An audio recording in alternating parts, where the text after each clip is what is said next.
Hello everyone! Welcome back to my channel, Tax Tutorials for MSME. Ang tutorial video ko ngayon ay para sa mga taxpayers or business owners na bago pa lang nag-register sa BIR. Kung kayo po ay nag-register sa BIR sa mga dates na April 1 to June 30, 2026, para sa inyo ang video na ito. Ang nasa screen ko ay sample ng Certificate of Registration sa BIR. BIR Form 2303 or tinatawag ko ito na COR. Kung kayo ay nakapag-chat sa aking FB page, kung meron kayong katanungan tungkol sa filing, kung kailan mag-start ang filing at saka yung deadline, ang itinatanong ko ay patingin ng COR. So, ang gusto kong makita nito ay yung tax types. Tsaka itong business information details. Pero dito sa video ko, kinat ko na para hindi na ako mag-edit. Kasi sa YouTube, bawal yung mga details na pwedeng mag-identify sa person. Okay. Ito yung sample ng non-VAT taxpayer. Paano makilala na non-VAT? Kasi ang nakalagay dito ay percentage tax sa tax types. Kapag naman VAT ay value added tax.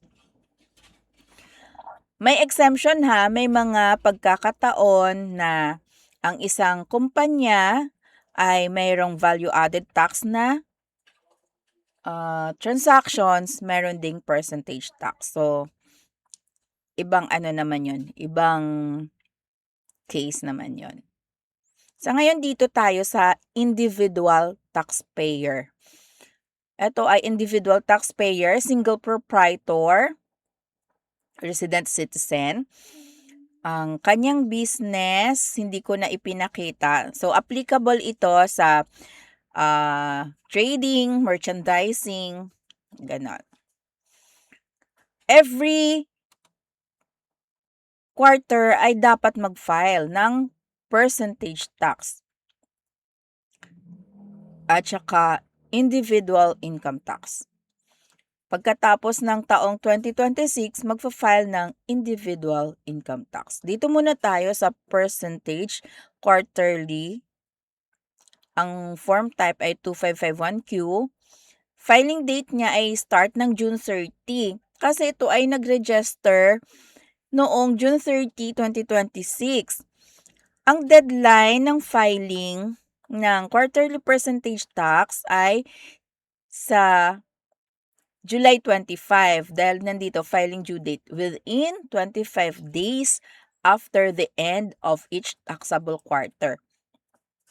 Ang end or last day ng second quarter ay June 30, 2026. So, ang 25 days after ay July 25. So, pwede nang mag-file ang taxpayer from July 1 to July 25, 2026.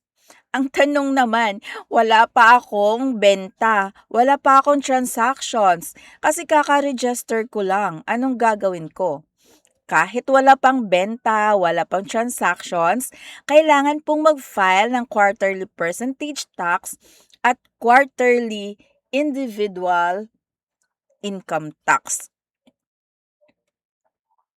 Kaya papakita ko sa inyo kung paano gawin ito. Dahil first time nyo pa lang na gumawa nito, kailangan munang pumunta kayo sa website ng BIR.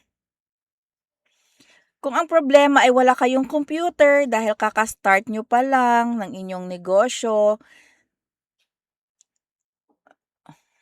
wala pang pangbibiling laptop, wala pang computer, pwede po kayong pumunta sa e-launch ng BIR, doon sa Revenue District Office na kung saan kayo nag-register. Pwede kayong magpa-assist doon, may mga computers doon. So, pwede kayong mag-file. So, bago muna kayo pumunta doon, manood muna kayo ng aking video.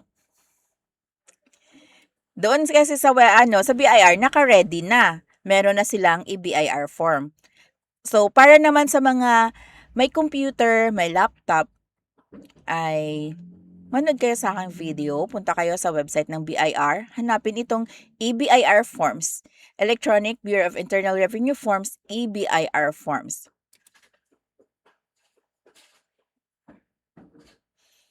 Then dito, ang i-install natin sa ating computer ay Offline EBIR Forms Package version 7.9.6.0. So, click here. Okay. So, pagka-download, kailangan mong i-install sa iyong computer. Ito na siya, yung downloaded file.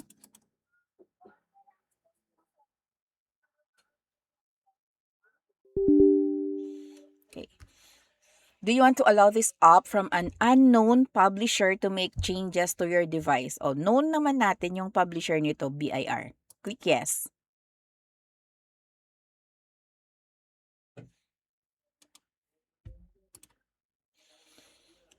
Click next. Click next. Next. Install.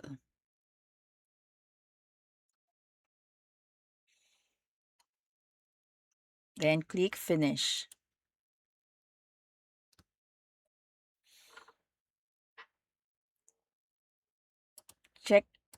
I-check sa desktop kung na-install yung EBIR forms. Ito kasi ang aking current na ginagamit.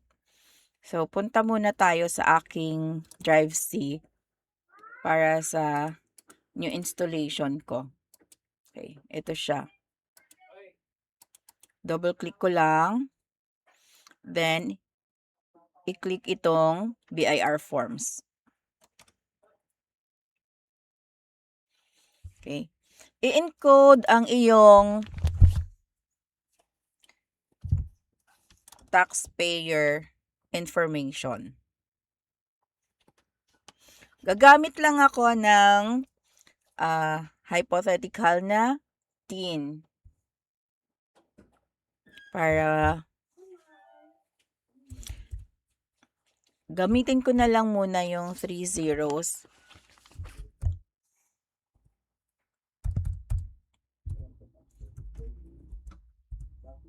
Select RDO.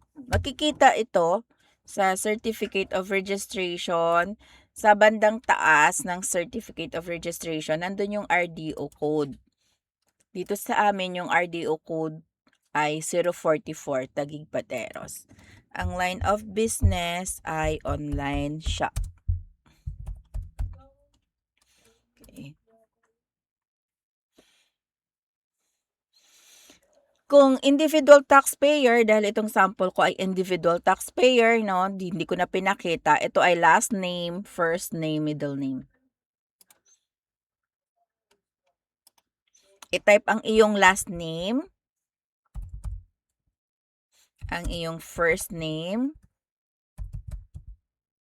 and middle name. Kung paano nag-appear siya sa iyong Certificate of Registration. Then, yung registered business address.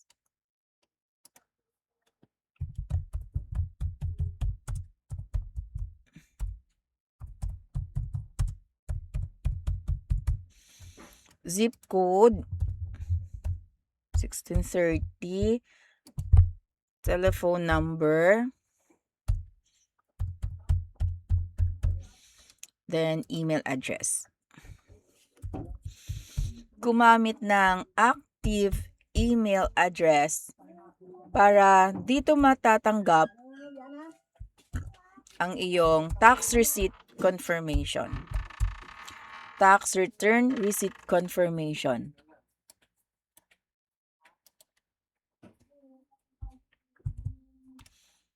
Then, select 2551Q.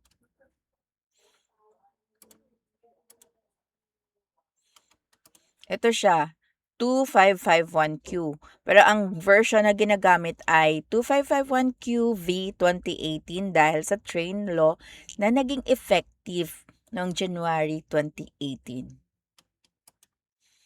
Then click fill up. I-confirm ang email. I-confirm ang iyong taxpayer identification number.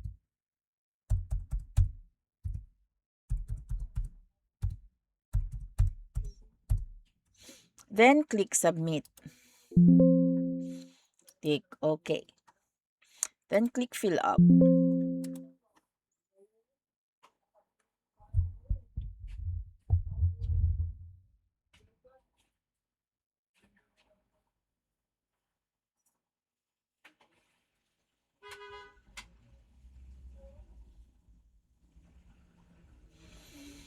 Okay, ito na yung form. Check nyo mabuti ha, January 2018 yung version. Click calendar. Ngayon ay year 2026. Sa individual taxpayer, always choose calendar year. Ito ay para sa second quarter dahil kaka-register lang noong June. So, ang covered na month para masabing first filing ay April, May, June. So, kung nag-register ka from April, May to June, para sa iyo ang tutorial video na ito at wala kang transactions. Then, click graduated income tax rate sa item number 13. Then, punta sa page 2. Kung wala pang transactions, piliin lang ang PT010 or kung anong ito ha, applicable for online shop. 0 yung kanyang transactions. If ever na may transactions, i-type lang dito kung magkano ang benta. Ano ba? 1,000. Noong June 30, nakabenta pa siya ng 1,000. Para naman sa mga may transactions from April to June 30, o kung halimbawa, mayroon kang bentang 30,000 every month, so 90,000. Total na ng April, May, and June. Okay. O, may babayaran kapag may transactions. Pero itong tutorial video ko ay para sa mga wala pang transactions. So, 0 lang. Then, click save. Okay. Click validate. Validation successful. Then, click submit final copy.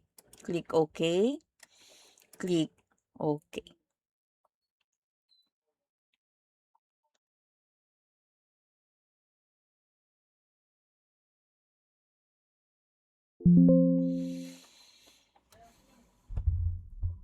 Hindi lahat ng pagkakataon ay nakakatanggap ng tax return receipt confirmation. Kaya maniguro tayo, if ever na hindi dumating yung tax return receipt confirmation, ay mayroon tayong screenshot ng ating filing. So, submit successful. Kung dumating man ngayon, medyo matagal. Merong 5 days eh. So, wag matakot. Darating pa din. Medyo late lang. Then, isave ito at i-print. 2551Q. Okay. Sample 2551Q. Second quarter 2026.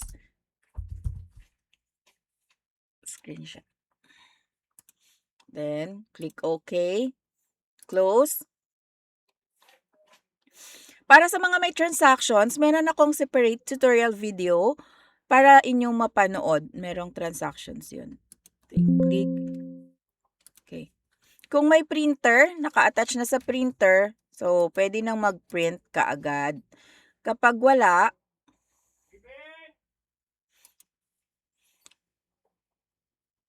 mag-print na lang muna. Microsoft Print to PDF. I-save na lang muna sa PDF.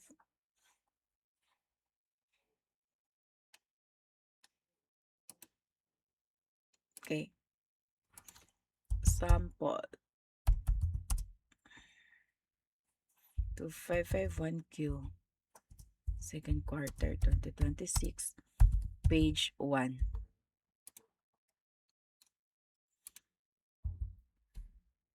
Then, i-print ang page 2.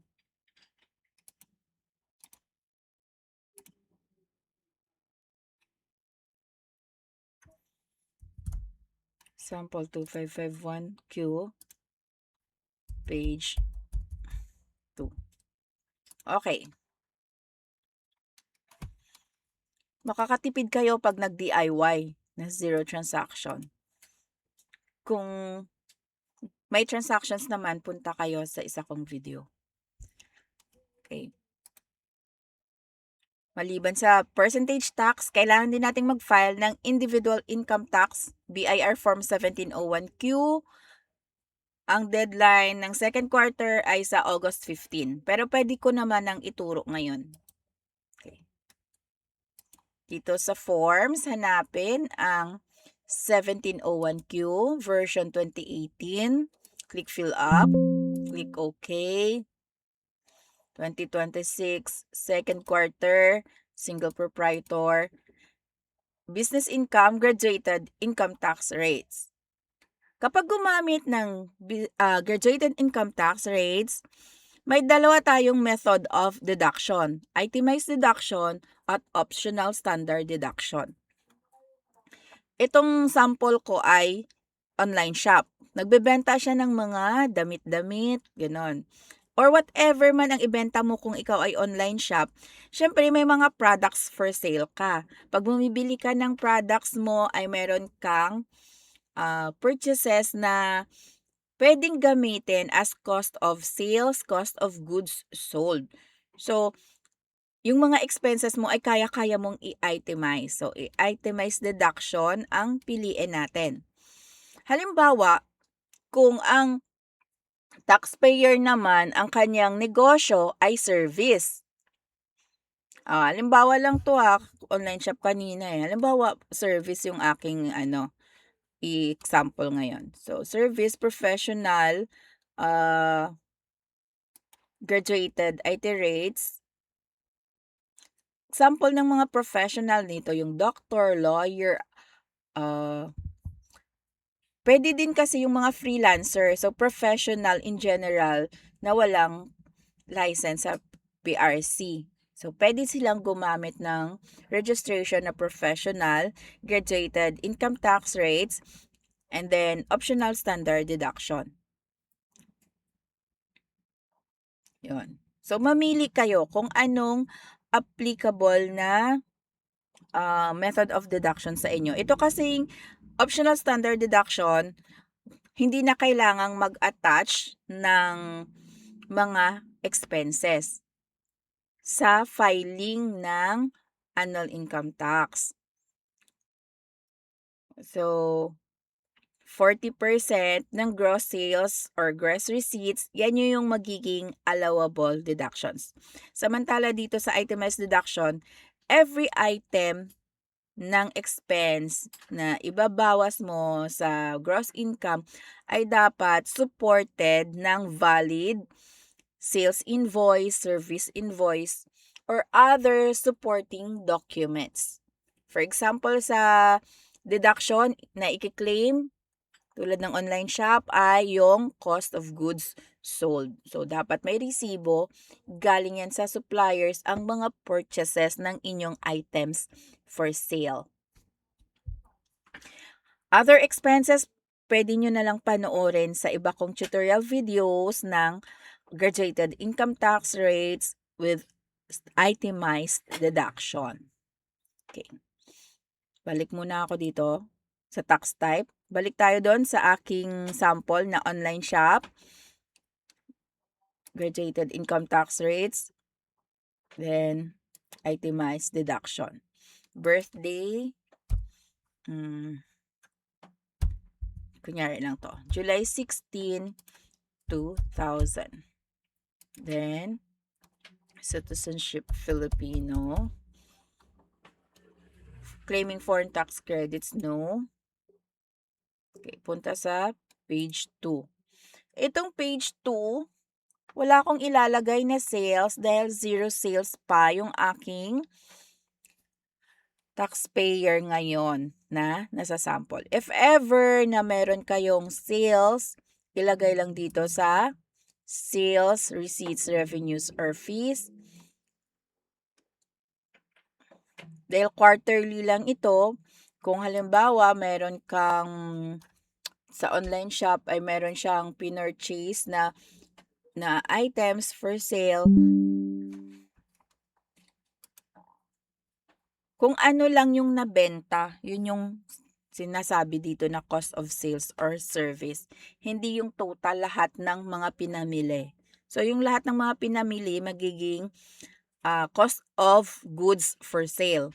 Yung mga nabenta, yun yung cost of goods sold. Yung mga natira, yun yung cost of inventory on hand. Kung may other expenses, dito ilalagay sa allowable itemized deduction. Sa online shop, merong service fee, commission, shipping fee na shouldered ng seller, transaction fee. So, ang daming fees. Yung packaging supplies, yun, dito ilalagay sa itemized deduction. Okay. Kapag may sales, dito, ang total taxable income, kapag lumampas ng 250, ang total taxable income, yan ay taxable na ng 15% of net income. Automatic naman yan siya na mag-compute. Sa quarterly natin, hindi required na mag-attach ng financial statement. Sa annual, kailangan pong may financial statements doon. Dapat may annual financial statement. So, may sample na ako ng income statement doon sa aking YouTube. Pwede niyong panoorin. Okay. Wala tayong sales, so wala tayong tax due. Ang tawag natin dito ay zero filing. So, click save, click validate. Validation successful, then click submit final copy, click OK.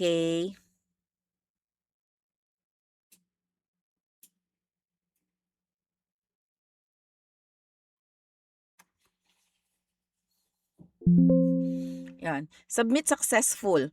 Magkuha ng screenshot. Sa aking FB page, meron na akong mga pinost doon na sample ng tax return receipt confirmation. Pwedeng tingnan nyo na lang. Ang aking FB page ay Tax Tutorials for MSME. Pwede kang yung mag-message doon kung meron kayong comments na dito sa aking video na hindi ko kaagad nasasagot. So, doon pwede ko yung sagutin. Maghintay lang, medyo matagal yung akong sumagot dahil marami pong messages.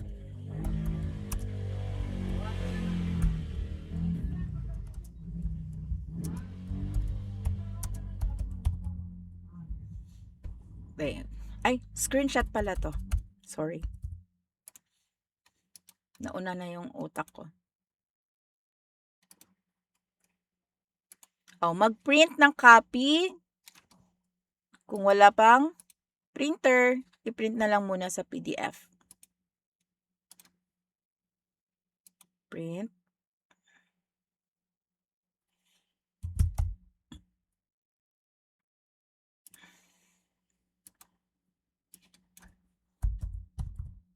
Page 1. Page 2.